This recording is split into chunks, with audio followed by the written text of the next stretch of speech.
বাড়তে থাকবে ততখানি আপনার আজাদির রাস্তা শুরু হবে। যেমন ঈসা আলাইহিস সালাতু ওয়াস সালামের ক্ষেত্রে আল্লাহ কোন গায়েবটা উন্মোচন করে দিয়েছিলেন? আপনারা কোনোদিন মরা মানুষকে জীবিত হতে দেখেছেন? দেখেননি। তো পরকালের মূল ভিত্তি কিন্তু মৃত থেকে জীবিত হওয়া, যে আমরা মারা যাব আবার আল্লাহ আমাদের জীবিত করবে, এটাই কিন্তু পরকালের মূল ভিত্তি। এটা গায়েব, এটা কেউ কোনোদিন চোখে দেখেনি। আর ঈসা আলাইহিস সালাতু ওয়াস সালামের মুজিজাই ছিল এটা, যে কোনো মৃত মানুষের গায়ে হাত দিয়ে যদি বলতেন বিইজনিল্লাহ বিসমিল্লাহ, তাহলে মৃত মানুষ জীবিত হয়ে যেত। অসংখ্য অগণিত মৃত মানুষকে উনি জীবিত করেছে। যে কোনো জায়গা থেকে কাদামাটি হাতে নিয়ে উনি যদি বলতেন বিইজনিল্লাহ বিসমিল্লাহ বলে যদি ফু দিতেন, তাহলে এই কাদামাটি থেকে পাখি হয়ে আকাশে উড়ে যেত। তাহলে একটা গায়েবকে তার মুজিজা বানিয়ে দেওয়া হয়েছে। এবার আসেন ঈমান বিল গায়েবে ইয়াকিন গোলামি থেকে কিভাবে মুক্তি দেয়। আমরা যেই লেভেলের গোলাম, তার চেয়ে ভয়ঙ্কর গোলাম ছিল বানু ইসরায়েলরা। আর আমাদের তুলনায় আজকে যারা আমাদের উপর রাজত্ব করছে, তারা যেই লেভেলের শক্তিশালী, তার চেয়ে শক্তিশালী ছিল ফেরাউন। আরও স্পষ্ট করে বললে মুসা আলাইহিস সালাম আমাদের চেয়ে দুর্বল। আমরা আজকে ধরেন, আজকে গাজার মানুষ ইসরায়েলের তুলনায় যা দুর্বল, ওয়াল্লাহে আল্লাহর কসম করে বলছি, ওয়াল্লাহে আল্লাহর কসম করে বলছি, মুসা আলাইহিস সালাম এবং বানু ইসরাইল ফেরাউনের তুলনায় তার চেয়ে বেশি দুর্বল ছিল। কয়েক শত গুণ, কয়েক হাজার গুণ বেশি দুর্বল ছিল। তাহলে মুসা আলাইহিস সালাতু ওয়াস সালাম গোলাম বানু ইসরাইলকে কিভাবে স্বাধীনতা দিলেন, কোন রাস্তায়? ওই রাস্তায় উম্মতে মুহাম্মাদির স্বাধীনতা নিহিত আছে। আর এই জন্যই আল্লাহ সুবহানাহু ওয়া তাআলা এই কোরআন অবতীর্ণ করা হয়েছে মুহাম্মদ সাল্লাল্লাহু আলাইহি ওয়াসাল্লামের উপর। আর কোরআন পরিপূর্ণ হয়ে আছে বানু ইসরাইলের ঘটনায়, মুসার ফেরাউনের ঘটনায়। তাহলে কোরআন অবতীর্ণ হলো আমাদের উপর, আর গল্প বলা আছে কাদের? মুসা, ফেরাউন আর বানু ইসরাইলের। কেন? আমরাও একদিন বানু ইসরাইলের মতো গোলাম হব, এটা মুহাম্মদ সাল্লাল্লাহু আলাইহি ওয়াসাল্লাম জানতেন, আল্লাহ জানতেন। রাসূল সাল্লাল্লাহু আলাইহি ওয়াসাল্লাম হাদিসে বলে গেছেন যে আমার উম্মত বানু ইসরাইলের সাথে মিলে যাবে যেমন এক জুতার পাট আর এক জুতার পাটের সাথে মিলে যায়। তাহলে বানু ইসরাইল যেই লেভেলের গোলামিতে ছিল, উম্মতে মুহাম্মাদও কাছাকাছি ওই লেভেলের গোলামিতে যাবে। তাহলে এখন আমি তো বলেছি মুক্তির রাস্তা ঈমান বিল গায়বে ইয়াকিন। তো মুসা আলাইহিস সালাতু ওয়াস সালামকে মুক্তির দায়িত্ব দেওয়া হচ্ছে। তো মুসা আলাইহিস সালাতু ওয়াস সালামের গোলামি থেকে মুক্তির নেতৃত্ব দেওয়ার জন্য তার ঈমান বিল গায়বে ইয়াকিন লাগবে। আল্লাহ মুসা আলাইহিস সালামকে বললেন, মুসা তোমার হাতে কি? তো আমার হাতে লাঠি, ছাড়ো তো। ছাড়লে সাপ হয়ে গেল।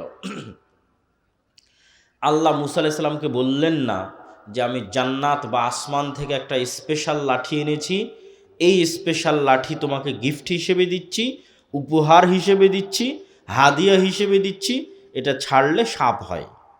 যদি আল্লাহ জান্নাত এবং আসমান থেকে স্পেশাল লাঠি দিতেন, এটা সাপ হতেই পারে। কিন্তু যেই লাঠি মুসা আলাইহিস সালাম ব্যবহার করে আসতেছে, ধরেন আপনি এই মোবাইলটা আজ 5 বছর থেকে ব্যবহার করে আসতেছেন, আপনার নিজের ব্যবহার করা মোবাইল আপনার সামনে সাপ হয়ে যাচ্ছে। জাদুকররা যেই লাঠি এবং যেই দড়ি ছেড়েছিল, সেগুলো সাপ হয়েছিল। হাজার হাজার জাদুকরকে জমা করেছিল ফেরাউন। তো তাদের লাঠি সাপ হওয়ার পরেও, তাদের দড়ি সাপ হওয়ার পরেও তারা আল্লাহর সামনে সিজদায় পড়ে গেছিল। তার কারণ হচ্ছে, আজকেও যদি আপনি কোনো পার্কে যান, তাহলে আপনাকে 3D অ্যানিমেশন দিয়ে এবং উন্নত প্রযুক্তির ফটোগ্রাফি দিয়ে এবং উন্নত প্রযুক্তির চশমা দিয়ে এমনভাবে ডাইনোসর এবং সাপ দেখানো সম্ভব যেন স্ক্রিন থেকে বের হয়ে এসে আপনাকে ছোবল মারতেছে। আপনি তখন ভয় পেয়ে যাবেন যে আরে সত্যি তো মানে সাপ এসে আমাকে ছোবল মারতেছে। তো আজকে যেমন 3D প্রযুক্তি দিয়ে সাপের মতো আকৃতি বানিয়ে আপনাকে ভয় দেখানো যাচ্ছে, এই রকমই কোনো জাদুকরী প্রযুক্তি ব্যবহার করে তারা চোখের সামনে দড়ি এবং লাঠিগুলোকে সাপ বানিয়ে দিয়েছিল, কোনো জাদুকরী প্রযুক্তি ব্যবহার করে। কিন্তু এই টিভি স্ক্রিন থেকে 3D অ্যানিমেশনের সাপ যেমন বাস্তব সাপ নয়, জাদুকরদের ওই দড়ি আর লাঠিগুলো বাস্তব সাপ ছিল না। আর মুসা আলাইহিস সালামের লাঠিটা যখন সাপ হয়ে গেছে, তখন আপনাদের বাড়িতে, বিলে, পুকুরে, নদীতে আল্লাহর সৃষ্টি করা যে আস্ত জ্যান্ত সাপ আছে, ওই আস্ত জ্যান্ত সাপে রূপান্তরিত হয়ে গেছে, যেটা আজকের এই আধুনিক বিজ্ঞানও সম্ভব নয়। যে আজকের আধুনিক বিজ্ঞানেও আমি বিজ্ঞান দিয়ে এই টিস্যুটাকে এখন আস্ত জীবন্ত জ্যান্ত সাপে বানিয়ে দেবো, এটা সম্ভব না। এটাকে ডিজাইন করে 3D করে চেঞ্জ করে মানুষের চোখের সামনে সাপ হিসেবে দেখাইতে পারে, স্ক্রিনে, চশমায়। কিন্তু আস্ত এটা সাপ হয়ে যাবে যে সাপ পুকুরে ঘুরতেছে, এটা বিজ্ঞানের পক্ষে সম্ভব নয়, এটা জাদুর পক্ষে সম্ভব নয়। কিন্তু মুসা আলাইহিস সালামের যেটা হয়ে গেছে ওটা বাস্তব আস্ত, এই জন্য জাদুকরেরা সব সিজদায় পড়ে গেছে। তো মুসা আলাইহিস সালাম যখন এই দৃশ্য দেখলেন, তখন উনি একটা বাক্যের উপর ঈমান আনলেন, যে বাক্যটা ঈমান বিল গায়বে, ইয়াকিন থাকলে ঈমান আনা সম্ভব, না থাকলে সম্ভব নয়। সেই বাক্য হচ্ছে লা হাওলা ওয়ালা কুওয়াতা ইল্লা বিল্লাহ। মুসা আলাইহিস সালাম যখন এই দৃশ্য দেখলেন, দেখে ওনার অন্তরে এই বিশ্বাস তৈরি হলো যে আল্লাহর শক্তির তুলনায় ফেরাউনের শক্তি অনেক কম না, আল্লাহর শক্তির তুলনায় ফেরাউনের শক্তি দুর্বল, জি না, আল্লাহ অনেক বেশি শক্তিশালী, ফেরাউন একটু কম শক্তিশালী না। মুসা আলাইহিস সালামের অন্তরে এই বিশ্বাস তৈরি হলো যে আল্লাহর শক্তির সামনে ফেরাউনের শক্তি সমান জিরো। বলেন আল্লাহু আকবার। এটা এই বাক্যের অর্থ, লা হাওলা ওয়ালা কুওয়াতা ইল্লা বিল্লাহ। এই বাক্যের অর্থ হচ্ছে এটা। এই লেভেলের যতক্ষণ ঈমান না উঠবে, ততক্ষণ গোলামি থেকে মুক্তি হবে না। মুসা আলাইহিস সালামের পক্ষে ফেরাউনকে পরাজিত করা তো বহু দূরের কথা, ফেরাউনের সামনে গিয়ে দাঁড়াবে এটা অসম্ভব, এটা পৃথিবীর হিস্ট্রিতে অসম্ভব। কেন? আপনাকে উদাহরণ দিলে বুঝবেন। ধরেন আপনার এই রংপুর, মিঠাপুকুর, পীরগঞ্জ, এখানকার একটা কৃষকের ছেলে, যার বয়স 25 বা 30 বছর, আবু সাইদদের মতো,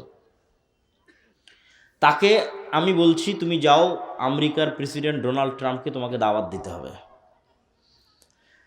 এমতো অবস্থায় এই কৃষকের ছেলেকে আমি বলছি, যখন সে আমেরিকার আদালত থেকে মৃত্যুদণ্ডপ্রাপ্ত আসামি হওয়ার কারণে পলাতক,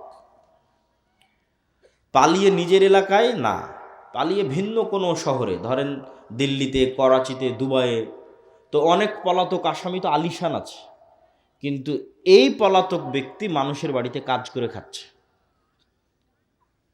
তো যেই মুহূর্তে ও পলাতক অবস্থায় ভিন্ন শহরে মানুষের বাড়িতে কাজ করে খাচ্ছে, সেই মুহূর্তে তাকে বলা হচ্ছে তুমি যাও আমেরিকায়, যেখানে গেলে তার ফাঁসি হবে, গিয়ে ওই আমেরিকার বাদশাকে গিয়ে তুমি দাওয়াত দাও। শুধু কি তাই? এতটুকু কি অমিল? না, আরও একটা অমিল আছে। আপনাদের অন্তত ন্যাশনালিটি আছে, পাসপোর্ট আছে, আইডি কার্ড আছে, আশেপাশের পাড়া প্রতিবেশী, পরিচিত আত্মীয় স্বজন আছে। মুসা আলাইহিস সালাম এমন গোলাম জাতির সদস্য, এমন গোলাম কওমের মেম্বার, যার মা পরিচয় দিতে পারেনি যেটা আমার ছেলে, পরিচয় দিলে ইউযাব্বিহুনা আবনাআকুম ওয়া ইস্তাহইউনা নিসাআকুম ওয়া ফি যালিকুম বালাউম মির রাব্বিকুম আযীম। তাহলে আত্মীয় স্বজন, পাড়া প্রতিবেশী বলে কিছু নাই, সাহায্যকারী বলে কিছু নাই, গোলামই গোলাম। এত নিকৃষ্ট গোলামি পৃথিবীর হিস্ট্রিতে আর হয়নি। তাহলে কেমনে মুসা আলাইহিস সালাম সাহস করবে ফেরাউনের কাছে যেতে? মুসা আলাইহিস সালাম তো ফেরাউনের ভয়ে পালিয়েছে, বিজয় বহু পরে। দুনিয়ার কোনো লজিকে এটা সম্ভব নয় যে মুসা আলাইহিস সালাম ফেরাউনের দরবারে গিয়ে তাকে দাওয়াত দিবে। This is impossible. বিজয় বহু পরে। এই অসম্ভবকে সম্ভব করে দিল শুধু একটা মাত্র চাবিকাঠি, যে আল্লাহর শক্তির সামনে ফেরাউনের শক্তি জিরো। এইটার উপর ঈমান, ঈমান বিল গায়বে ইয়াকিন, গায়েব দেখা, গায়েব আল্লাহ দেখিয়ে দিল মুসা আলাইহিস সালামকে, যে তার হাতের লাঠিকে আল্লাহ যতবার ইচ্ছা ততবার সাপ বানিয়ে দিচ্ছে, তাও আবার চোখের ভেলকি নয়, বাস্তব নদীর, বিলের যে থাকা সাপ, সে বাস্তব সাপে পরিণত করে দিচ্ছে। তার মানে আল্লাহ সুবহানাহু ওয়া তাআলার সামনে কোনো কিছুই কিছু নয়। এই ইয়াকিন এবার তাকে সাহস দিচ্ছে ফেরাউনের দরবারে যেতে। তাহলে গোলামি থেকে মুক্তি চাইলে ঈমান বিল গায়েবে ইয়াকিন লাগবে, গায়েবে ইয়াকিন লাগবে। গায়েবে ইয়াকিন ছাড়া ইসলামের এবং মুসলমানদের বিজয় সম্ভব নয়। ধরেন আপনারা আমাকে পাশে, আপনাদের হয়তো ভবিষ্যতে নিয়ে এমপি হবেন, তিনি বসে আছেন, ধরেন আপনারা আমাকে নির্বাচিত করে বাংলাদেশের প্রধানমন্ত্রী বানিয়ে দিলেন। আজকে আমি বাংলাদেশের প্রধানমন্ত্রী হিসেবে মনে করলাম শতভাগ ইসলাম বাংলাদেশে কায়েম করে দেব। শতভাগ ইসলাম কায়েম করার ঘোষণা দেওয়া, আর পাশের দেশ বলেন আর ওই দূরের পাশ্চাত্য দেশ বলেন সব অর্থনৈতিক অবরোধ দিয়ে দিবে, ডলার বন্ধ, বিজনেস বন্ধ, ঠিক আছে, ইলেকট্রিক সাপ্লাই বন্ধ, সব বন্ধ। তখন যে ফল ডাউনটা হবে অর্থনৈতিক, আপনি ধরেন এখন এসি ব্যবহার করছেন, ফ্রিজ ব্যবহার করছেন, ইলেকট্রিসিটি ব্যবহার করছেন, সব নাই, অন্ধকার যুগে চলে গেছেন। তাহলে এক সপ্তাহের মধ্যে আপনি বলবেন রাখো তোমার ইসলাম, এই ভাগাও আবদুল্লাহকে, এর চেয়ে সেকুলারিজম ভালো। এটাই বাস্তব। তাহলে আপনি যদি চান যে না ইসলাম বিজয়ী হোক, অন্তত 20% মানুষ, 30% মানুষ, 40% মানুষ, 50% মানুষের ইমানটা লাগবে ইয়াকিনের স্তরে, নাহলে কোনো মায়ের বেটার পক্ষে সম্ভব নয় যে কিছু করবে। মানুষই মেরে তাড়িয়ে দেবে, অথবা যারা বলতেছে আমরা করব ওরা কম্প্রোমাইজ করবে, বাস্তবটা করবে না, ছাড় দিবে। বাস্তবটা করতে চাইলে দেশের মানুষের ইমান বিল গায়বে ইয়াকিন লাগবে। আল্লাহ সূরা বুরুজে একটা ঘটনা উল্লেখ করেছেন যে ধরেন পীরগঞ্জের সব মানুষকে আজকে বলা হলো তোমরা যদি ইমান না ছাড়ো তাহলে সামনে জ্বলন্ত আগুন আছে, এখানে ঝাঁপ দিতে হবে। এটাই কিন্তু সূরা বুরুজের ঘটনা। সূরা বুরুজে পুরো একটা এলাকার মানুষ মুসলমান হয়ে গেছে, বাদশাহ বলছে ইসলাম ত্যাগ না করলে সামনে আগুন জ্বালিয়ে রেখেছে, সব ওখানে ঝাঁপ দাও, নাহলে ইসলাম ত্যাগ করে ফিরে আসো। তো পুরো একটা জাতি ওই আগুনের মধ্যে স্বেচ্ছায় ঢুকছে আর জ্বলে মরে যাচ্ছে, ঢুকছে আর জ্বলে মরে যাচ্ছে। এমনকি মা তার কোলের সন্তান সহ আগুনের মধ্যে ঢুকে জ্বলে মরে গেল।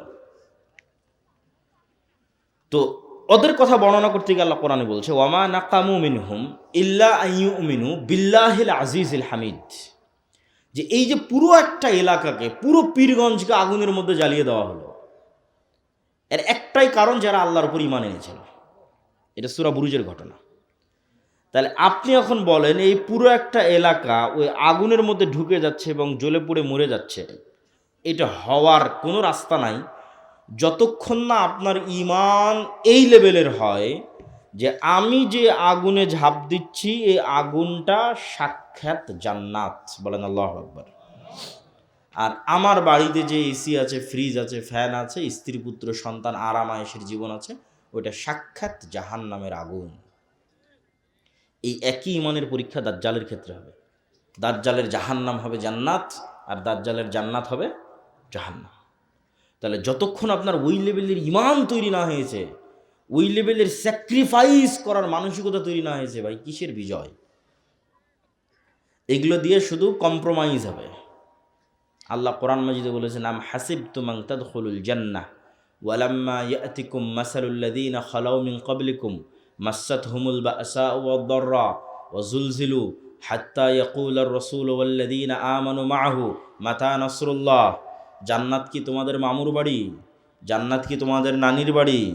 জান্নাত কি তোমাদের কাছে হাতের মোয়া? আল্লাহর ভাষাটা আমি আমার মতো করে বলতেছি। আম হাসিবতুম আন তাদখুলুল জান্নাহ, তোমরা কি মনে তোমার জান্নাতে চলে যাবা? তোমার নানির বাড়ি, মামুর বাড়ি, হাতের মোয়া। অথচ এখন পর্যন্ত ওই লেভেলের জুলুম তোমরা সহ্য করনি যেই লেভেলের জুলুম তোমাদের পূর্ববর্তীরা সহ্য করেছে, এমন পর্যায়ের জুলুম যে সেই জুলুমে তারা বলতে বাধ্য হয়েছে আল্লাহর নবী আল্লাহর সাহায্য কখন আসবে। ওই জুলুমের মধ্যে তো আমরা যাইনি, আর ওই জুলুম সহ্য করার ক্ষমতা আমাদের আছে? ওই লেভেলের ইমান ছাড়া সহ্যের ক্ষমতা নাই। আপনি বলবেন দরকার নেই। পয়েন্ট নাম্বার 2, ইমান বিল গায়েবে ইয়াকিন ছাড়া মুসলমানদের বিজয় সম্ভব নয়। 1 নম্বর পয়েন্ট বুঝে গেলেন। পয়েন্ট নাম্বার 2, ইসলাম এবং মুসলমানদের বিজয়ের জন্য আল্লাহর সাহায্য জরুরি, ফুল স্টপ। আল্লাহর সাহায্য ছাড়া ইসলাম এবং মুসলমানদের বিজয় অতীতে কোনোদিন হয়নি, ভবিষ্যতে কোনোদিন হবে না। দুনিয়াবি কোনো রাস্তায়, শুধু দুনিয়াবি রাস্তায় আল্লাহর সাহায্য ছাড়া, শুধু দুনিয়াবি রাস্তায় ইসলাম এবং মুসলমানদের বিজয় হয় না, ফুল স্টপ। অতীতেও হয়নি, ভবিষ্যতেও হবে না। তাহলে আপনাকে জানতে হবে আমি যে রাস্তায় আছি এই রাস্তায় আল্লাহর সাহায্য আছে কিনা। যতক্ষণ আপনি আল্লাহর সাহায্য নিশ্চিত না করতে পারবেন ততক্ষণ আপনার দুনিয়াবি উপকার হতে পারে, ইসলাম প্রতিষ্ঠা হবে না, ইসলাম এবং মুসলমানদের উপকার হবে না, আপনার ব্যক্তিগত উপকার হতে পারে ওই পদ্ধতিতে, ওই রাস্তায়। তো আল্লাহর সাহায্য ছাড়া হয় না। দলিল একটা তো মুসা আলাইহিস সালামের ঘটনা আপনারা শুনলেনই। মুসা আলাইহিস সালাম যখন সমুদ্র পার হলেন তখন সিনাই মরুভূমি, এখনও আপনি গুগল ম্যাপে গেলে লোহিত সাগর পার হওয়ার পর ইসরায়েল এবং ফিলিস্তিন মুখে যখন যেতে থাকবেন, গাজা মুখে যখন যেতে থাকবেন, তখন সৌদি আরব, মিশর, ইসরায়েল, ফিলিস্তিন এই 3 দেশের মধ্যে বিশাল মরুভূমি, এখনও মরুভূমি, এর নাম হচ্ছে সিনাই মরুভূমি। এই সিনাই মরুভূমিতে মুসা আলাইহিস সালাম বানু ইসরায়েলদের নিয়ে ঘুরপাক খাচ্ছে। ওখানে তুর পাহাড় আছে, সিনাই মরুভূমি তুর পাহাড়ে, এই তুর পাহাড়ের আশেপাশেই ঘুরপাক খাচ্ছে। তো এদেরকে বলা হলো যে সামনে জেরুজালেম, এই জেরুজালেম তোমাদের বাপদাদার ভিটা, তোমরা যুদ্ধ করে বিজয় করো। কেন বাপদাদার ভিটা? ইব্রাহিমের ছেলে ইসহাক জেরুজালেমে থাকতো, ইসহাকের ছেলে ইয়াকুব জেরুজালেমে থাকতো, ইয়াকুবের ছেলে ইউসুফ এবং তার 11 ভাই এরাও জেরুজালেমে থাকতো ফিলিস্তিনে। ইউসুফ যখন মিশরে চলে গেল, বাকি 11 ভাই এবং পিতা সহ মাতা সহ সবাই যখন মিশরে চলে গেল, তখন ফিলিস্তিন ছেড়ে দিয়ে এরা মিশরে চলে গেল। মিশরে সরকারের পরিবর্তনের কারণে এরা গোলাম হয়ে গেল, ফেরাউন ক্ষমতায় আসলো, এরা গোলাম। এদের গোলামি চলল 300 বছর, 400 বছর। 300-400 বছর পর এদেরকে গোলামি থেকে মুক্তি দেওয়ার ব্যবস্থা আল্লাহ করতেছে মুসা আর হারুনের মাধ্যমে। এই মুসা আর হারুন ইব্রাহিমেরই সন্তান, ইসহাকেরই সন্তান, ইয়াকুবেরই সন্তান, ইউসুফ এবং তার 11 ভাইয়েরই সন্তান। তাহলে এদের বাপদাদার বাড়ি কোনটা হলো? জেরুজালেম। মিশরে তো ওরা পরে গেছিল। তো আল্লাহ বলছে ঠিক আছে, এখন তোমরা জেরুজালেমে যুদ্ধ করে বিজয় করো। তো বানু ইসরাইল বলছে ইন্না ফিহা কওমান জাব্বারিন, জেরুজালেমে 40 তলা 50 তলা দেহের অধিকারী মানুষের আছে, আর আমরা ওদের সামনে পিঁপড়ার সমপরিমাণ, আমরা কেমনে এদের সাথে যুদ্ধ করি? আমালেকা গোত্র। তো মুসা তুমি আর তোমার আল্লাহ গিয়ে যুদ্ধ করো, আমরা পারবো না। তখন 2 জন মানুষ যাদের ইমান বিল গায়েবে ইয়াকিন ছিল, তারা বলল আল্লাহ যেহেতু আদেশ করেছে যুদ্ধ করতে, আমরা যদি করি আমরা বিজয়ী হব। ওদের ইয়াকিন ছিল, গায়েবে ইয়াকিন ছিল। তার মধ্যে একজন ইউশা বিন নুন। কিন্তু অধিকাংশ মানুষ যুদ্ধ করতে রাজি না হয়, আল্লাহ তাদের আযাব দিল 40 বছরের, যে মরুভূমির মধ্যে ঘুরপাক খাও 40 বছর। 40 বছরের আযাবের মধ্যে মুসা আলাইহিস সালাম মারা গেল। নতুন নবী হলো ইউশা বিন নুন। ইউশা বিন নুন বানু ইসরায়েলকে বলল ভুল হয়েছে, যুদ্ধ করতে হবে, তওবা করো, চলো যুদ্ধ করি। তওবা ইস্তেগফার করে যুদ্ধ শুরু করলো। যুদ্ধে বিজয় আনতে আর 4-5 ঘন্টা যুদ্ধ করতে হবে, জয় জয় ভাব, কিন্তু এখনো জয় হয়নি। আর এদিকে সূর্য ডুবে যাচ্ছে, সূর্য আর আধা ঘন্টা 1 ঘন্টার মধ্যে ডুবে যাবে। শুক্রবারের দিন বিকেলবেলা, আর শনিবারে মুসা আলাইহিস সালামের দিনে যুদ্ধ নিষিদ্ধ। তাহলে যুদ্ধ আবার শুরু করতে হবে রবিবার। তো ইউশা বিন নুন দেখলেন যে আজকে যদি এক টানে এক ঝটকায় যুদ্ধ শেষ করে বিদায় না হতে পারি, তাহলে এই জয়ের মোমেন্টাম তৈরি করা কঠিন আছে। প্রতিটা জিনিসের একটা মোমেন্টাম থাকে, অতএব যুদ্ধ আজকেই শেষ করতে হবে। তো আজকে যুদ্ধ শেষ করার একটাই রাস্তা আছে, সেটা হচ্ছে সূর্যকে থামিয়ে দিতে হবে। কার মাথার মধ্যে এই বুদ্ধি আসতে পারে যে আজকে আমার যুদ্ধ বিজয়ের জন্য সূর্য থামাতে হবে? তাহলে কোন লেভেলের গায়েবে ইয়াকিন রাখতো ইউশা বিন নুন যে মাথার মধ্যে এই বুদ্ধি কাজ করতেছে যে এখন যুদ্ধ চালাবো, কাকে থামাতে হবে? সূর্যকে। দেখেন ইউশা বিন নুন আল্লাহকে বলতেছে, সূর্যের দিকে ইশারা করে, আল্লাহ আপনি সূর্য থামিয়ে দেন। তো বান্দার বিশ্বাস যেমন, আল্লাহর সহযোগিতা তেমন। সহিহ বুখারীর হাদিস, পৃথিবীর ইতিহাসে প্রথমবার আল্লাহ সূর্য থামিয়ে দিলেন। আল্লাহু আকবার, প্রথমবার। তাহলে এখানে ইউশা বিন নুন দুনিয়ার শক্তিতে বিজয় হচ্ছে না আল্লাহর সাহায্যে? আল্লাহর সাহায্যে। এই একই জেরুজালেম আবার 200-300 বছর পর দাউদ, সুলাইমান, তলুত তারা বিজয় করতেছে জালুতের বিরুদ্ধে। এটাও কোরআন থেকে বলবো। তো আল্লাহ বলল তোমরা যদি যুদ্ধ করতে চাও, সামনে যে নদী আছে এই নদী পানি পান না করে পার হতে হবে, সাঁতার কেটে। এটা পরীক্ষা। এই পরীক্ষায় যারা পাশ করবে তারা যুদ্ধ করবে। তো পানি পান না করে পার হয়েছে 300 প্লাস মাইনাস সামথিং মানুষ, মাত্র 300। এই ৩০০ মানুষ পার হওয়ার পর দেখছে যে জালুতের লক্ষ বাহিনী। তো লক্ষ বাহিনীর সামনে ৩০০ মানুষ দাঁড়ানোর কোনো রাস্তা আছে? কোরআনের আয়াত, এই ৩০০ মানুষের একদল মানুষ বলছে, কোরআনের আয়াত,